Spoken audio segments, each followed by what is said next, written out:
Hola, bienvenidos un día más a esta sección de entrevistas de Atlántico TV. Hoy nos acompañan dos mujeres, dos novelistas, dos Premio Planeta y finalista, Paloma Sánchez Guernica y Beatriz Serrano. Bienvenidas, que vienen a hablar de sus novelas.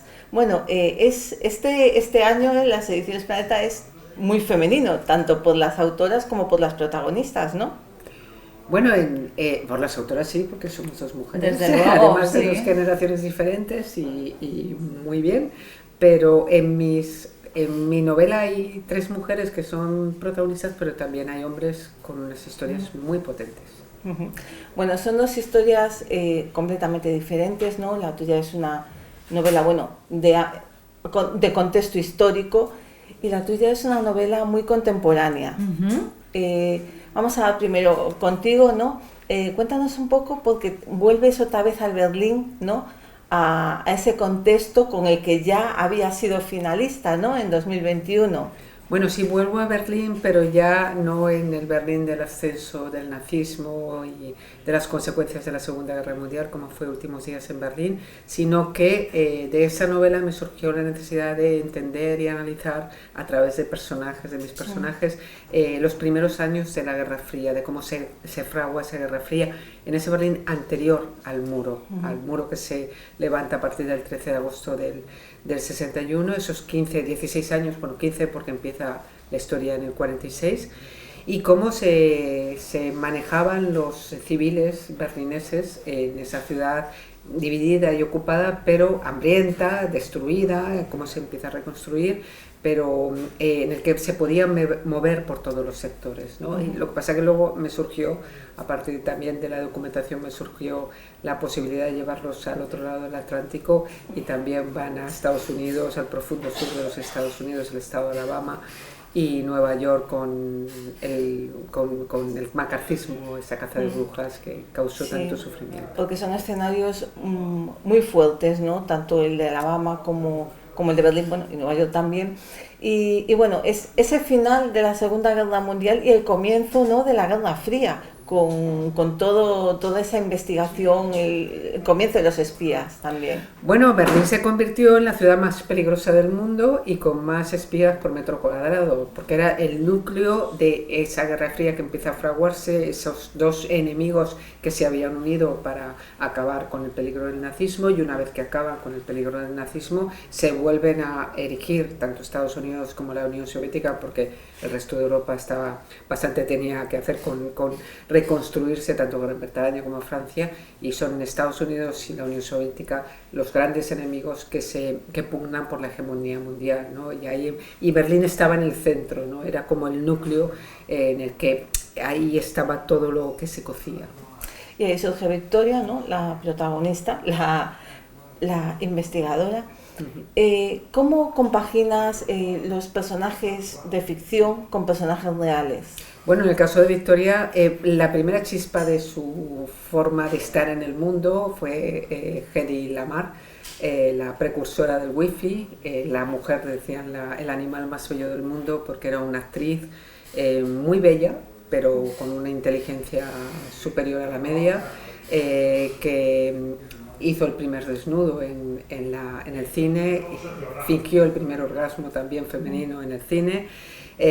Tuvo una vida muy azarosa, pero y en toda esa vida azarosa tuvo que huir de un marido muy celoso, y huyó a Estados Unidos, y ahí desarrolló lo que luego fue la precursora de lo que luego sería el wifi.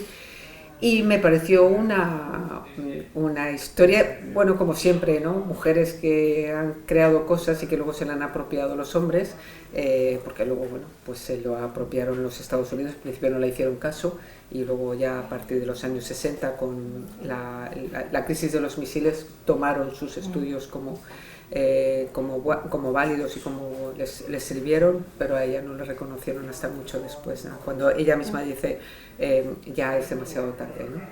Y bueno, mi personaje Victoria es una mujer muy atractiva, vive la guerra, pero también le apasiona la física, crea un lenguaje cifrado, pero tiene que subsistir en ese Berlín destruido, tiene que cantar, porque tiene buena voz, en un club nocturno en el Cassandra, para poder llevar comida y ropa a su hermana y a su hija de 4 años, y bueno, pues así va jugando. Así va jugando, y ahí en ese espacio encuentra el amor con un norteamericano. Bueno, y Beatriz, tu personaje Blanca es completamente diferente, es algo contemporáneo, un adolescente y los peligros de un internet incipiente, ¿no? Sí, así es. Bueno, mi anterior novela, en El descontento, contaba un poco pues ese desencanto generacional de gente más o menos de mi edad, un poco mayor, un poco más joven, que después de pues de hacer sus carreras, de marcar todos los checks que nos habían dicho nuestros padres, se encuentran con un mundo que no les hace felices, ¿no? Entonces cuando empecé a escribirla, pensaba un poco en esa arqueología de cómo hemos llegado hasta aquí, ¿no? Cómo hemos llegado, por ejemplo, a ese aislamiento que tenía mi personaje Marisa en el primer libro, y entonces pues busqué un poco en mis propios orígenes, colocar para mí las nuevas tecnologías, la llegada de Internet. Bueno, Internet es algo que está muy presente en mis libros, es un tema que me interesa mucho por cómo ha podido cambiarnos o por cómo hemos podido asimilarlo, ¿no? Entonces, en esta historia, que al final es una coming of age, una novela iniciática de un adolescente, pues el mundo se le abre en el momento en el que entra el primer ordenador con Internet en su casa, ¿no? Sí, sí. Los recuerdos que daba cada vez que llamaban por teléfono y se cortaba la conexión. ¡Qué enfado, por Dios, qué cabreo! Solo mete ya en una lista de las cosas que más rabia me dan. Era como quedarse sin tinta en la impresora, que me llamen y se desconecte el wifi. Sí. Sorprende en Blanca, ¿no? La madurez que tiene para los 16 años, ¿no? Que es como comienza, pero se entiende también, ¿no? Por todo lo que ha vivido. Claro, o sea, a ver, esta novela realmente empieza en el día que el padre de Blanca le dice a Blanca: tu padre se ha marchado de vacaciones, tu madre se ha marchado de vacaciones, porque la madre, claro, porque la madre les ha abandonado realmente. Entonces, o sea, Blanca a partir de eso se convierte en una niña perfecta, porque como a ella no le explican ni dónde se ha ido su madre ni por qué, un niño en una situación así tiende a culpabilizarse mucho por eso, ¿no? Entonces ella, por miedo, porque dice, claro, a ver si se ha ido mi madre, a ver si este señor también se va a ir, ¿no? Se convierte pues en una niña perfecta, hace siempre muy bien los deberes, saca muy buenas notas, se prepara el desayuno, se deja la ropita lista, hasta que llega un momento que se revela. Entonces esa madurez, de hecho, yo creo que se marca en muchos detallitos del libro con los que yo disfruté mucho, porque no me gusta solo crear la historia, sino pensar mucho en formatos y en formas de contarla. Entonces, por ejemplo, cuando ella entra en Internet, si te fijas, es la única que no comete faltas de ortografía, porque para mí es como que escribe como una persona mayor, y precisamente es por esa situación tan dura que ha vivido en su infancia.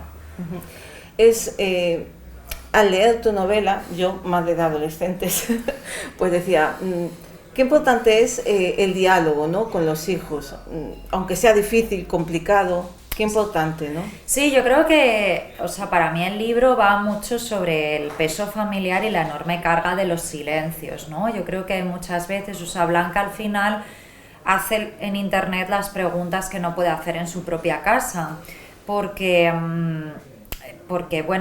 su padre o da un respingo cuando escucha el nombre de su madre, o directamente no le quiere responder y se va inventando distintos escenarios por los que se supone que esta mujer pasa hasta que ella deja de responder. Entonces creo que el tema del peso de los silencios en las familias, el no decir las cosas por miedo a hacer daño, por miedo a que te hagan daño, porque prefieres no saber o porque prefieren no contarte, al final lo que crea es una brecha enorme entre padres e hijos, y creo que todas las generaciones hemos vivido hay un momento en el que no sabemos cómo hablar con nuestros padres hasta que nos hacemos un poco más mayores y podemos hablar con ellos, ¿no?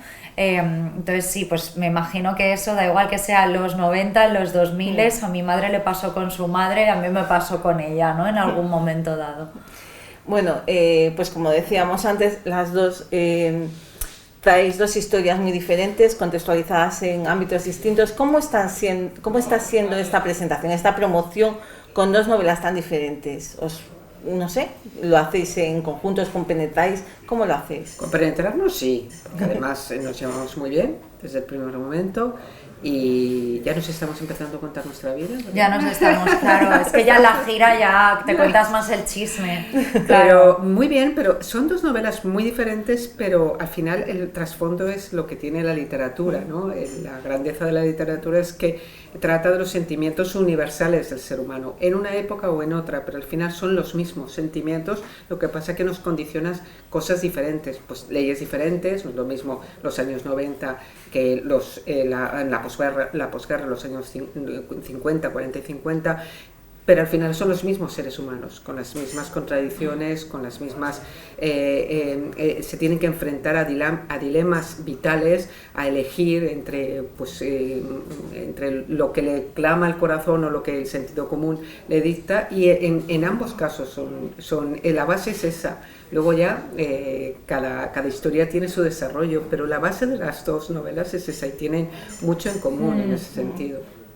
¿Y los lectores, por ejemplo, tus lectores son tus mismos lectores? ¿Lo habéis notado? No lo sé, pero podrían ser. Creemos que sí que viene sí. gente un poco distinta. A ver, pero Paloma también tiene 9 libros publicados. O sea, claro, ella ya tiene una sólida base de hinchas. Pero es que muchas veces sí, y yo esto lo defiendo de la novela de Fuego en la Garganta, porque creo que es una novela que sí es a lo mejor para un público, hoy al principio lo vendía así, para un público de su edad, más de 30 años, más joven a lo mejor, pero no, porque yo, que lo he leído, sobre todo en la segunda parte, en general hay muchas cosas con las que te puedes identificar, pero en la segunda parte, las mujeres, por ejemplo, de mi generación, o la generación un poco antes o un poco después, nos podemos ver muy identificadas, porque es esa época en la que yo tenía 30 años, en los años 90, y esa generación en la que las mujeres empezamos a romper las costuras de amas de casa solamente, y nos convertimos un poco en las superwoman, en las mujeres 10, que teníamos que ser perfectas en todo, en ser amas de casa, en ser madres, en ser esposas, las mejores profesionales, las mejores amigas, y eso es la contradicción que tiene la madre de Blanca, ¿no? Entonces, en una novela hay que entrar sin prejuicios, porque puedes descubrir cosas que te perderías si no entras porque piensas que es una novela para gente más joven o para gente más mayor, ¿no?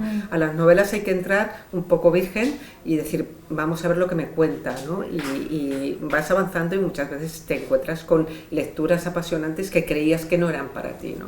Pero bueno, los Premio Planeta, de todas formas, tú lo puedes decir, creo que tienen un público afín, ¿no? Un público que ya va a premios, planetas, finalistas. Es el sello, ¿no? O sea, como que ellos también, ¿no? Como que hay mucha gente que, bueno, y que también esperan un poco lo que tú has dicho, ¿no? Que les descubran quizás autores que no podían tener en el radar, autores que sí, pero que de repente vuelven, ¿no? O sea, yo creo que al final es como que te pongan un sello de aprobación que es como, oye, esto hemos decidido que está bien, ¿no? Entonces, pues sí, yo creo que hay gente que va a ello porque se fía del premio, ¿no? Más que... Sí, y además es que estamos en todos los sitios, entonces... Claro.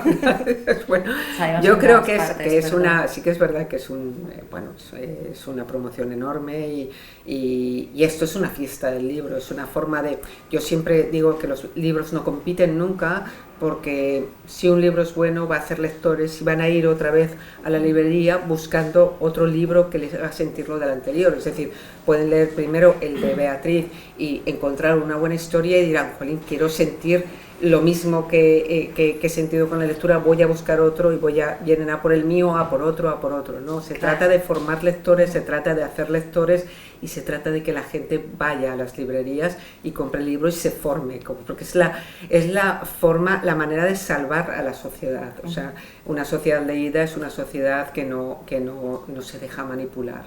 Y lo tenemos todos al alcance de la mano, ¿no? La lectura, porque todos sabemos leer. El 95% en esta sociedad en la que vivimos, la gente puede acceder a este mecanismo que es tan poderoso y que nos puede convertir en una sociedad muy poderosa frente a los que nos pretendan manipular, ¿no? Bueno, y para acabar, una pregunta que los escritores odian, ya os lo digo ahora, que es en plena promoción. Es la del siguiente libro. No voy a preguntar el siguiente libro porque sería a lo mejor demasiado. Pero sí un poco si sabes por dónde vas. Tú, por ejemplo, en este universo que has creado, que tienes tan documentado, no sé si continuarás aquí o tienes pensado... Hay algo pensado porque yo este libro lo terminé, la historia esta la terminé en mayo y entonces he tenido todo el verano para darle vueltas, para pensar, y sí que hay otra historia en la cabeza que he aparcado desde el 15 de octubre, por supuesto, por la noche, y que volveré a retomar seguramente en enero. Y sí, hay algo, pero yo por pudor nunca digo de lo que voy a escribir, porque es que puede cambiar absolutamente. O sea, te puedo decir ahora lo que tengo en la cabeza y luego en enero de repente me surge otra cosa y es completamente diferente. Estas cosas hay que hacerlas en la intimidad y crearlas y pergeñarlas en la intimidad, y luego ya irá saliendo, porque cambian mucho. Y Beatriz, ¿tú qué? Yo igual, o sea, tengo una idea en la cabeza, pero está muy verde y yo tengo algo, o sea, yo tengo también algo parecido a lo que dice Paloma, que yo no hablo de lo que estoy escribiendo, ni siquiera con mi círculo más íntimo, al que sí que les suelo dejar leer algunas cosas cuando estoy en ello, hasta que noto 20 páginas escritas. Yo también. Cuando ya tengo 20 páginas escritas ya digo, vale, aquí hay algo, pero hasta no tener 20 y ahora llevo 0, así que no puedo, solo está en la cabeza. Bueno, pues nada, muchísimas gracias por haber venido, que sigas disfrutando de esta promoción y nosotros, bueno, pues os seguiremos desde aquí. Muchísimas gracias. Gracias, un placer.